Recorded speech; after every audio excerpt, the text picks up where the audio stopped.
Hello అండి. Welcome to Snackle Foods. ఈరోజు మనం ఫింగర్ మిల్లెట్ తోటి లడ్డు చూద్దామా?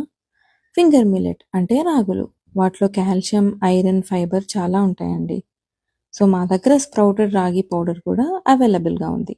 ఈ పౌడర్ తోటి మనం రాగి జావా, రాగి దోశ ఇంకా చాలా వెరైటీస్ చేసుకోవచ్చండి. ఈరోజు మనం రాగి లడ్డు చూద్దామా? ఈ రాగి లడ్డులో స్ప్రౌటెడ్ రాగి పౌడరే కాకుండా ఆల్మండ్స్, పీనట్స్ అండ్ ఖర్జూర్ కూడా యూజ్ చేసాం. ఇది చాలా హెల్తీ లడ్డు అండి. ఇది డైలీ మనం ఒకటి తీసుకుంటే ఆర్ కిడ్స్కి ఇస్తే కాల్షియం అండ్ ఐరన్ డెఫిషియన్సీ ఉండదు. ముఖ్యంగా లేడీస్కి ఇది మెన్సెస్ ప్రాబ్లం నుంచి కూడా తగ్గిస్తుంది. సో ఈ టేస్టీ అండ్ హెల్తీ లడ్డూని ఆర్డర్ చేయాలంటే తెలుసుగా, మాకు డిఎం ఆర్ వాట్సాప్ నెంబర్కి మెసేజ్ చేయండి. మా వాట్సాప్ నెంబర్ వచ్చేసి 7995543399. So keep shopping more.